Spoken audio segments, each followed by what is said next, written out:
So we shall begin. We will continue on our journey into the world of Chassidut.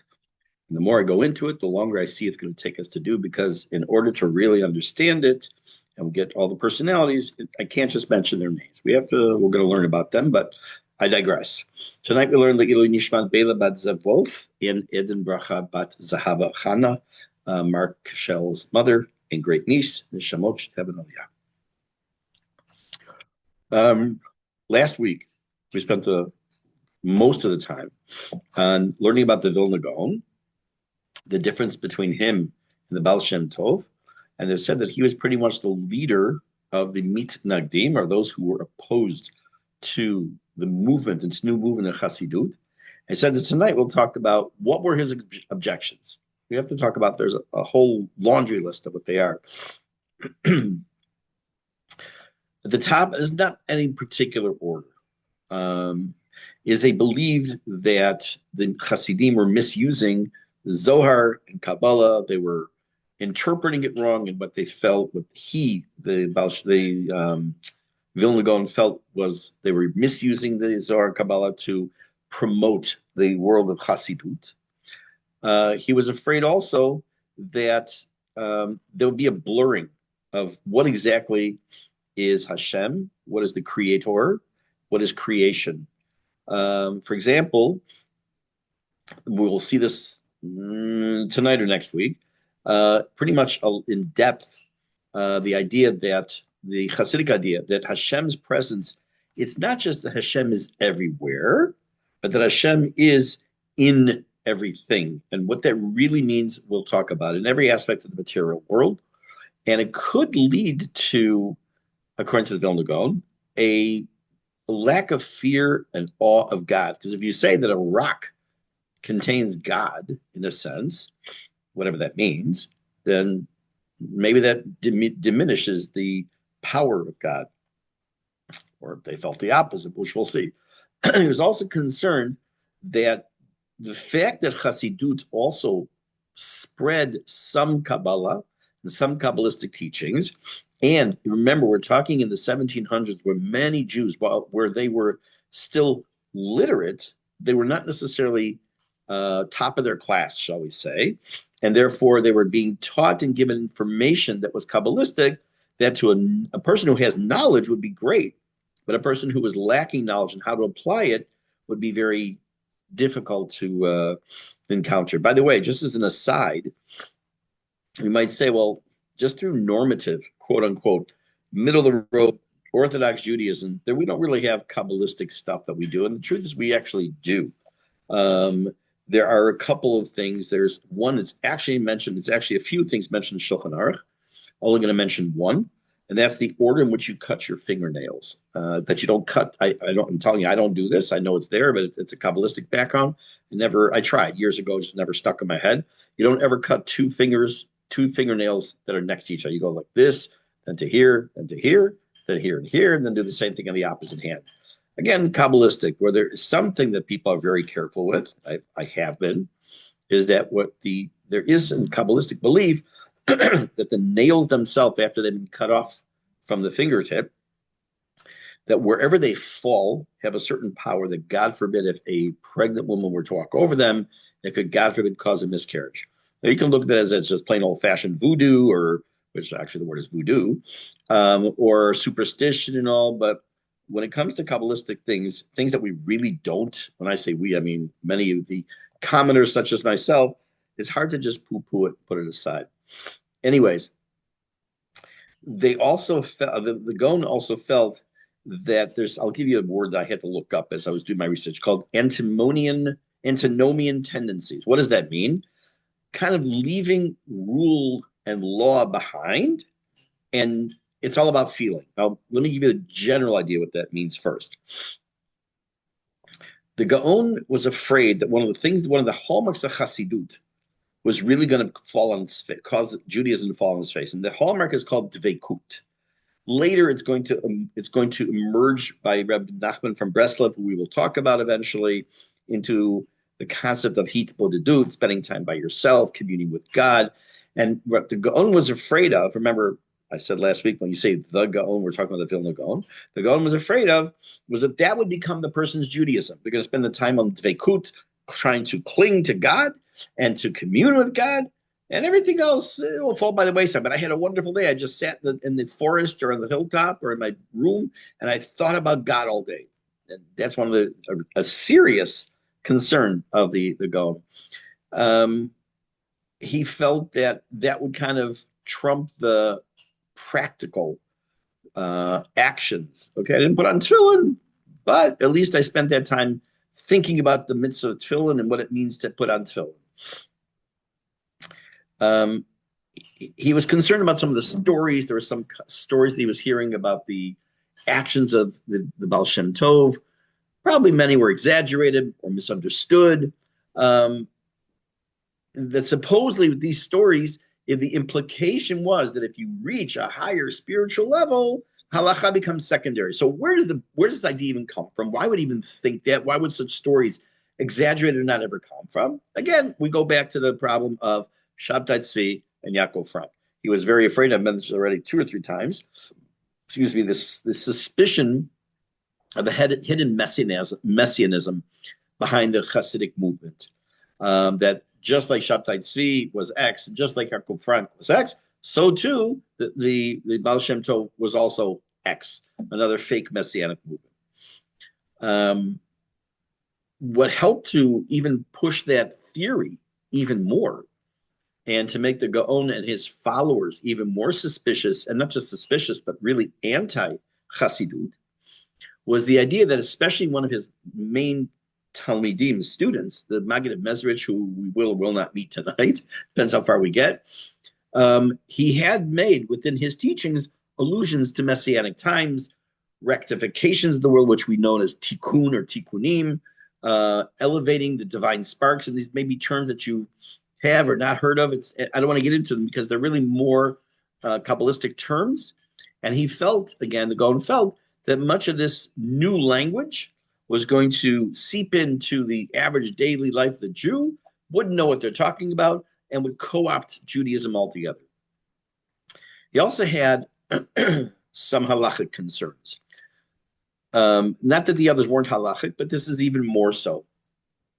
Hasidim began to introduce new customs and practices, which he felt were unwarranted.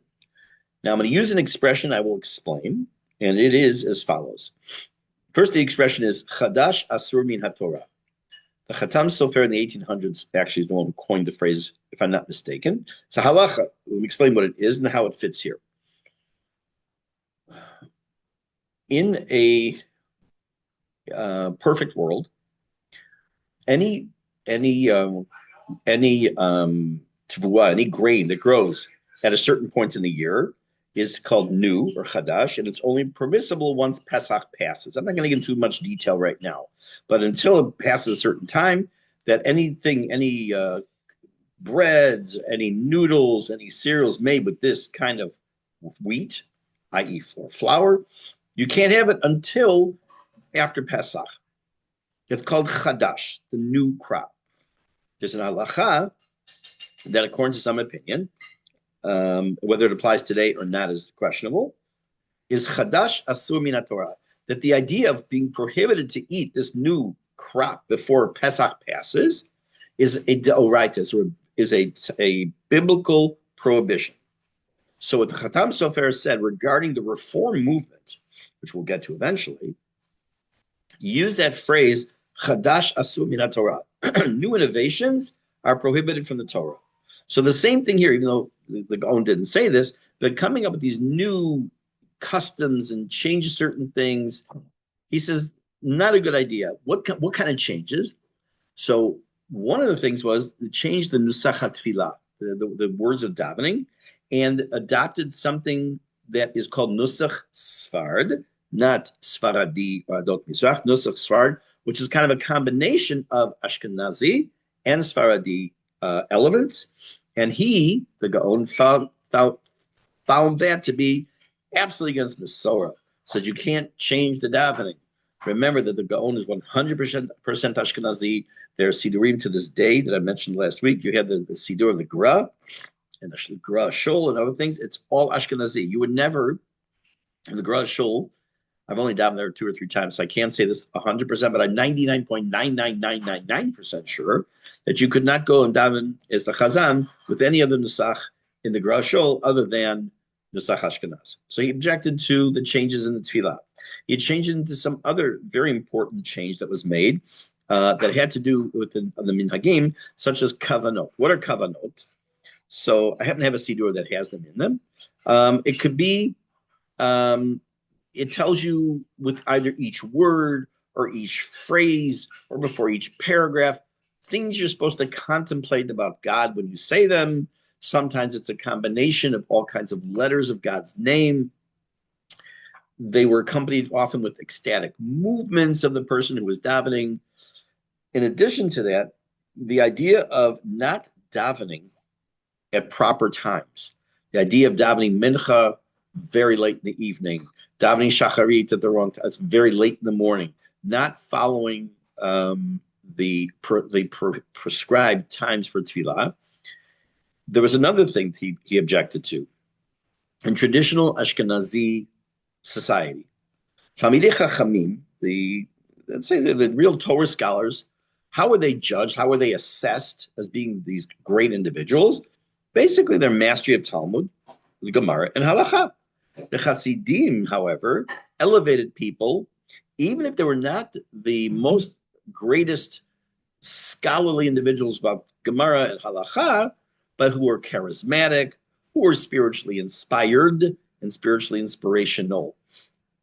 They may have lacked a strong basis in Talmudic knowledge. And again, he saw this as just another layer in the diminution of Torah and day-to-day Jewish life. So he looked at it as really undermining the authority of Torah. Because if your leader is just somebody, and God forbid I'm not besmirching any Hasidic sect right now, I'm just talking about what the Gaon saw as what he thought was the future coming up, that your Rav, your Rebbe, your Tzaddik, we'll learn about that in a little while, was like this unbelievably charismatic speaker, and he could hold an audience for a long time and telling stories and midrashim, but he didn't know how to open the Gemara, then you're undermining the authority of Torah, because it means that when it comes to psak halacha, making decisions of halacha, of Jewish law, it could be infringed upon. In addition to that, the Gaon saw Chassidut.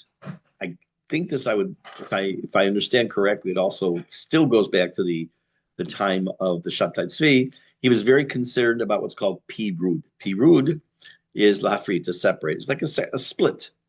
In modern Hebrew, it's referred to, if you learn in school, in high school, they teach in Ezrachut, in civics, teach the concept what's called shesa. Shesa is a split or a fracture, like a split hoof is referred to as a shesa process. And he saw that the idea of what would cause the pirud, what would cause the split. So he gives a few examples. Separate minyanim, because now not everyone can daven together. Because if you now learn davening Nusach Sfard, and this guy's davening Nusach Ashkenaz, they won't be able to be on the same page, literally. So that's a problem. And I'm going to talk about, when I finish this short list, I'm going to come back to that topic in a minute. Clothing became a very important distinction between the two groups, between the Mitnagdim and the Chassidim. The Chassidim were known more for their, as you see them somewhat today, not the same thing. Say their darker clothing, their longer coats, their certain hats, depending on the sect, which has not yet taken hold at this point in Chassidut, beards and payas and various things. Even they would have their own mikvaot. They'd have their own Chevra Kadisha, their own schools. The Gaon saw this as a tremendous, tremendous break in the unity of Am Yisrael. I want to revert back for a second to the topic of separate minyanim.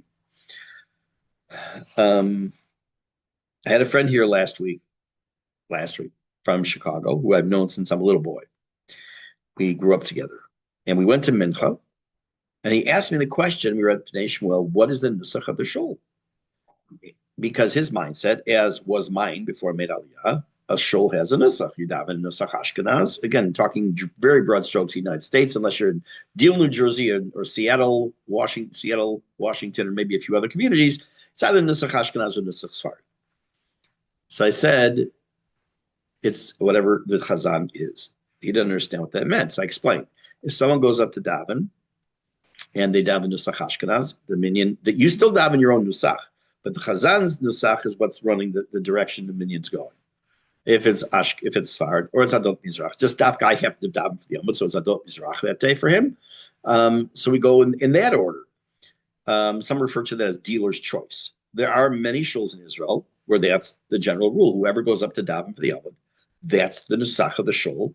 Many others, I don't know a percentage, I don't know, it is whatever the shul's nusach is, meaning it's only nusach Ashkenaz, only Adot Mizrach, or only Sfard. I will tell you just from the experience I've had the last almost 16 years that most shuls that I've been to, it's the first type of situation where whoever goes up to daven, that's the nusach of the tefillah. Again, the person davening a different nusach to themselves, they stay with their own nusach. So this question was brought to many rabbanim over the last many years, if that's okay, not having just one nusach for a shul. So of all the people that were asked this question, one of the most near and dear to our heart here locally was this question was asked of Rav Nachum Rabinov Zatzal, Rosh Hashiva of Birkat Moshe. And he said it's not only not necessary to have a specific nusach that everyone has to follow, but it's actually wonderful. I'm paraphrasing, it's not exactly how he said it. It's a beautiful sign of kibbutz galuyot, the concept of the ingathering of the exiles, that you can sit in a shul, whether it's Pnei Shmuel or any other shuls that you may go into, wherever it's here in Ma'ale Adumim or in other cities in Israel, and you'll have a tremendous mix. You have Ashkenazi, Sfaradi, Bavli, Iraqi, Moroccan, you name it, you're going to have it, depending on the community you're in. And it's perfectly great. It's wonderful. That was his psak, and that's many shuls, like I say, in the neighborhood follow that. So let's come back to this now to here. Another thing that the Gaon was against, and I mentioned this briefly, was the idea of the leadership model. Leadership model among the Hasidim was somebody called the tzaddik or the Rebbe. And it followed some form of a dynastic authority. That, for example, without going into details yet about any of the different sects, the Belzer Rebbe, his father was the Rebbe, and his father was the Rebbe, and his father was the Rebbe. It just followed, it was a dynasty. And did not necessarily, in some cases, make a difference if the person was the best Torah scholar or not. He was the family, and he was charismatic, and he was able to keep people enthralled. There have been, unfortunately, in modern times, and as recently as right now, certain Hasidic sects where there are two brothers vying for position as the Rebbe when their father died. And either they come to a conclusion that's one of them, or they actually have a split within the group, which unfortunately has happened more than once here and in the United States. And it leads to some terrible situations. I'll tell you a brief story that I'm aware of personally. There is a man who lives in Yerushalayim. He is referred to as the Biana Rebbe. Biana Rebbe is probably my age. He's originally from the United States, speaks perfect English, but he's a Rebbe here who has tens of thousands of Hasidim.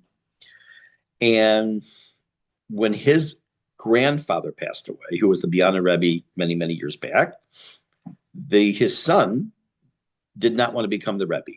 He wanted to stay in business or whatever it was. So for part of a generation, the Biana Hasidim did not have a Rebbe. And then when the current Biana Rebbe was a young boy, he had, I guess, a couple of siblings.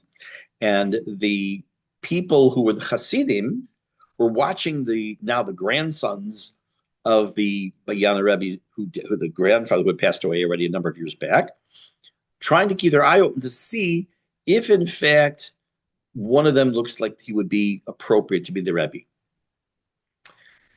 And one day, the man who would become the Biana Rebbe, who was, I think at the story was like 12 or 11 years old, was sitting in the dining room of his yeshiva, and they had served soup. And he did like this. This is the soup bowl. He sat, I'm going to try and do it like this. He sat straight up, he scooped the soup and brought it up to his mouth. Kept doing that, which is no one does it. Everyone leads into their soup, right? You don't want to get it. So he said when the people, the Hasidim, the Beyond Hasidim saw that, they asked him, why do you eat like that? Aren't you afraid you're going to get it all over you? He says, I don't bow to food. I don't go to food. The food has to come to me. It's here in this world to serve me. And they understood that as something very special about his neshama. And he, as a young man, was appointed the Biana Rebbe. For those of you who know Chaya Marcus, Rabbanita Rebbitzin Marcus, she's a cousin, first or whatever, very close cousin to the Biana Rebbe, Shlita. I've met him a couple of times. Wonderful human being. But he's a tremendous Torah scholar and all that. He's got everything else going for him too. But what the Gaon was worried about was that each group, as they started to grow, because he understood it wasn't going to be a standalone, there's going to be just one kind of Hasidim, that they would each have their own Rebbe or Tzaddik, and they would have their little enclave and maybe be run by someone who's not the smartest person when it comes to halacha and could cause a downfall. But was he almost, and this is my word, not the Gaon's, because the word didn't exist as far as I know, they almost like the cult of a tzaddik, that they were, he believed that it was theologically, sociologically dangerous. He was afraid that people, Hasidim, the idea of coming to the Rebbe for a bracha, which today has been normalized, by the way, or to come to the Rebbe for Yeshuot, for a kameya. Kameya is like a charm that would be worn to keep away the evil spirits, that some of that, and even to ask them to be an intermediary for them, bordered on shituf. What's shituf? It's what you know within Christianity, that you have like an intercessor, the J-man that goes in between God and us, and them, not us.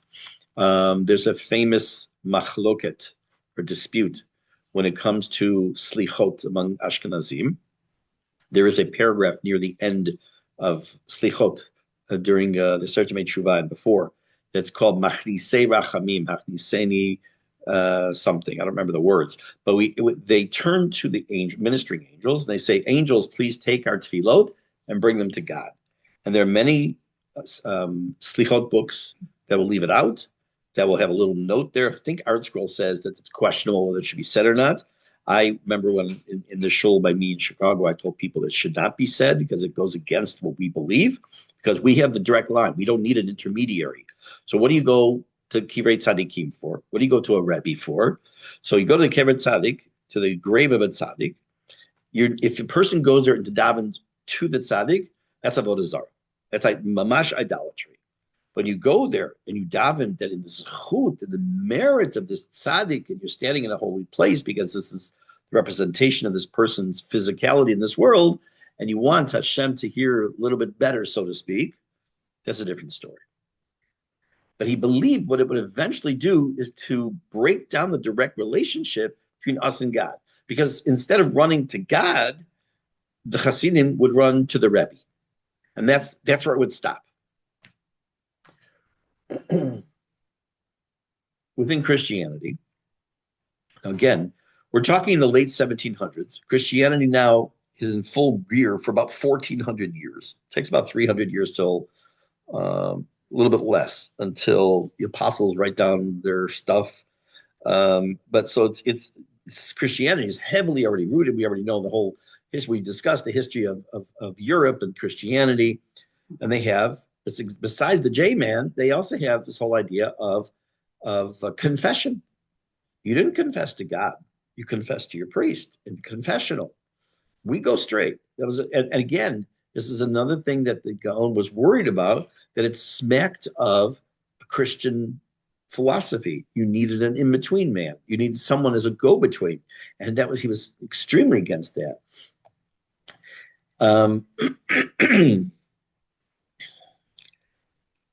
One of the new things that Chassidut brought that ran against the grain of the Gaon is the emotional fervor, the singing, the dancing, the spiritual enthusiasm, and that took primacy over analyzing Torah. What is this? What does that mean? Um, whether you're a Rabbi Nachman type person, a Kalbach Chassid, if you call it a Chassid, um, a Lubavitcher, a whatever it might be, one of the hallmarks within Chassidut is joy, is simcha.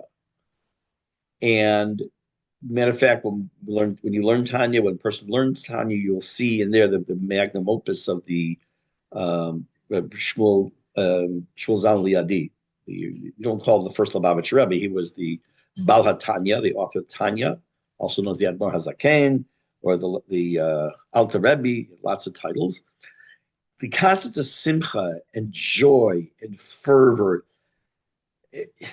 I picture it like this. Take a normal, I'd say normative Ashkenazi shul in the United States. Regular meat and potatoes, garden variety, vanilla shul. That's a nusach Ashkenaz. And the Friday night davening is, Bonagid, 40 minutes. And now you have someone comes to the shul, and they have a special guest chazan. And he's a Karlbach, and do a Karlbach Friday night davening. And there's the dancing in the middle, and there's the singing, and there's the clapping. I will tell you from personal experience in our shul, we had this one or two times. Most of the people sitting there were like just shaking their heads, like, what is this abomination? It's not what they're used to. It's a much long, besides the fact it's much longer davening, and a lot of people didn't like that. It's like, what is the dancing in shul? What's this going around and around and singing the same line from Mizmor David or whatever, over and over? What, and clapping? What are you doing? The Gaon saw that as a break from tradition in what shul is. It loses the reverence of shul.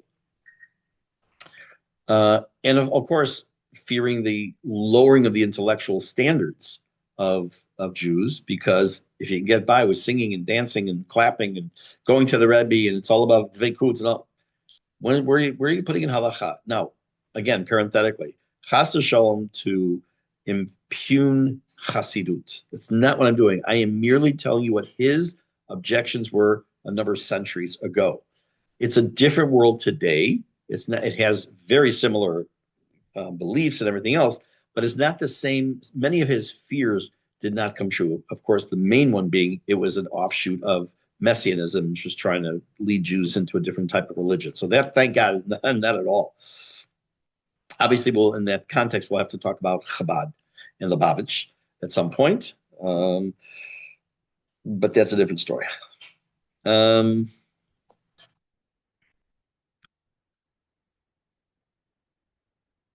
There's a concept in halacha. When a person does tshuva, when a person serves Hashem with joy, with simcha, that zdonot nasulo ki'eschuyot, that a person's sins that he's done somehow miraculously turn into merits for the person. The belief, now that's its own sheer. I'm not going to go into depth. Just if you understand that, fine. If you don't, that's fine. I'm just going to.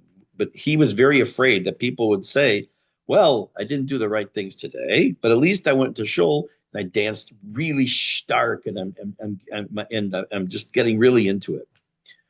And again, like I say, he was very concerned with the diminishing of yirah, of awe, not just fear, but awe of Judaism, awe of Hashem, awe of creation, awe of the shul, everything else.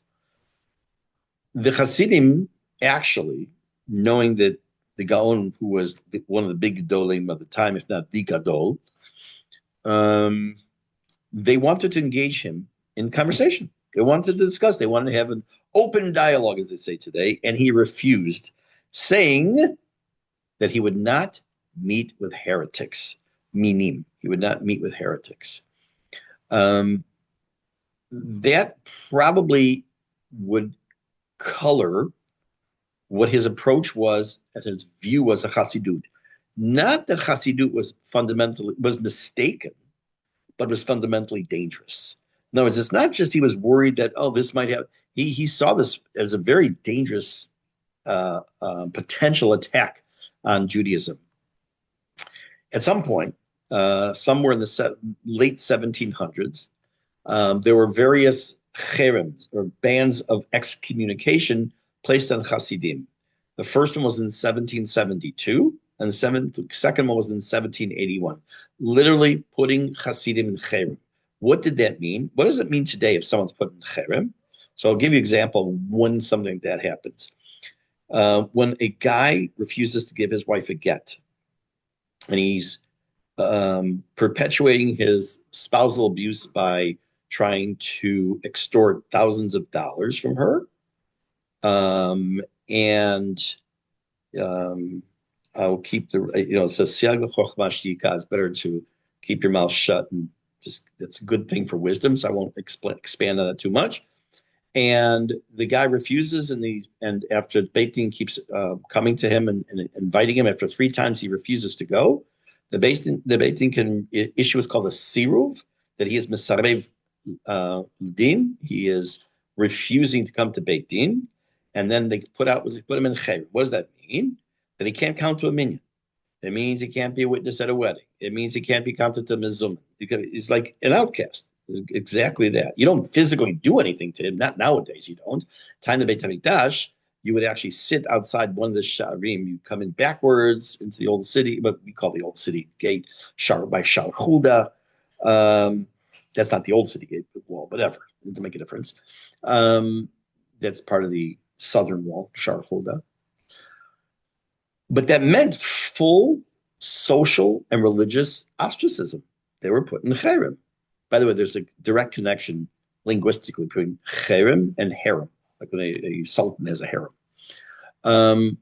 Despite all this opposition, by the mid to late 19th century, by middle to late 1800s, most of the tension between mitnagdim and Hasidim had started to be quenched, let's say. And one of the reasons that it finally was starting to taper off was the founding of a specific yeshiva called the Yeshiva of Volozhin, by Reb Chaim Volozhin, we'll have to learn about. And at the same time, the emergence of common enemies. Notice that the Hasidim and the Mitnagdim faced a common enemy. And that common enemy was secularism, Haskalah, eventually the early days of the Reform movement. All that, we're going to see, when we get to it, we'll come back to this time period and say, oh, now I understand what was the trajectory of this first yeshiva, the Volozhin, the yeshiva in Volozhin, and how it eventually coincides with this whole topic of Reform Judaism and the fight against it. But the Gaon's personal objections remained very powerful, and they also were very, I would say, strong testimony to his vision of Torah life. When he passed away, it's coming up on his yahrzeit. He passed away on the first day of Shavuot, which say the first day because it was the Chutz La'aretz, but here we would say Shavuot, in the year 1760. So 300 and whatever, 50 something years, I guess. He's buried in Medjugorje, which I mentioned to you I've been to. And his grave, I was there, his grave is still a site for pilgrimage to this very day, which knowing I'm talking now about the end of the life of the Baal Shem Tov. I got mixed up. We're done with the Gaon, because the Gaon was us to understand what were his objections. Back to the Baal Shem Tov. I knew it didn't sound, because he was not in Medjugorje. We go back. So the Baal Shem Tov passed away on Shavuot, so it's coming up to his yahrzeit this coming week. Bezrat Hashem. His grave in Medjugorje is a pilgrimage site still, which fits right in with the modus operandi of Chassidut. His spiritual heir, not his physical heir, but his spiritual heir, was Rabbi Dov Ber, the Maggid of Mezerich. He took it upon himself to organize, systematize, and spread the teaching of the Gaon to a new generation of students. But they're more than students. There's never been a student and a disciple. I think the real word here is a disciple, because the disciple is one who basks in the teacher, who absorbs as much as possible from the teacher, who tries to mimic and do what the teacher wants. And I don't want to use the word idolize, because that's really not the right word, but I'm using that in quotes. I'll name 3 or 4 of the disciples of the Maggid of Mezrich. So keep in mind, it was the Baal Shem Tov, his main student, the Maggid and Mezerich, the Maggid's four main students ended up founding four different, eventually there's many more, four different Hasidic sects. There was Reb Shneur Zalman. I knew it didn't sound right, but I said Shneur Zalman of Liadi, who is the founder of Chabad movement, also known as Lubavitch. Rabbi Nachman, as in Rabbi Nachman of Breslov. These are his followers over a period of time, not at the same time. Karlin, you've heard of the Karlin stolen Hasidim, maybe the Chernobyl Hasidim, and not just about a nuclear meltdown. The impact that the Baal Shem Tov had is astronomical. What began as spiritual, let's say just a spiritual revival. Remember, I put it in the context of revolution, American Revolution, French Revolution, Jewish Revolution. It ends up being a mass revolution, a mass movement that reshaped the face originally of Eastern Europe and eventually around the world. How do I say around the world? How can I say that with ease? Very simple. Almost nowhere can you go on this planet without Chabad being there. It is unbelievable what Chabad, and that's all because of the Rebbe, Zecher Tzadik V'Kadosh Livracha, the Lubavitcher Rebbe, the last one, who made it his life's mission to have ability for Jews everywhere in the world to be able to connect. I personally believe that since Moshe Rabbeinu probably has more impact on Jews than any other Jew since then. It's what he's been able to do. Everyone, where are you going? I'm going to go to Macau. Oh, you got to go to I don't know why I picked Macau because they were just in the news, unfortunately. There's a Chabad house there. Where are you going to eat? Chabad. What time is davening? I need to get a mikvah. Chabad. It's always Chabad. You don't hear, let's call the Karlin stolen Chassid. No, it's Chabad. So they are all over the world, and yes, there's Chassidut all over the world, and it traces all the way back to Baal Shem Tov and Medjugorje. Okay, so Bezrat Hashem, we're going to stop here. Next week, I'll tell you a couple very brief stories about Shem Tov. We're going to then get into who was the Maggid of Mezrich. Why was he called a Maggid, which is literally means like a storyteller. We'll learn about some of these various Hasidic sects, what differentiates them between the others, and that's coming up, Bezrat Hashem. So, meantime, I wish everyone a wonderful evening, and B'sorah Tova.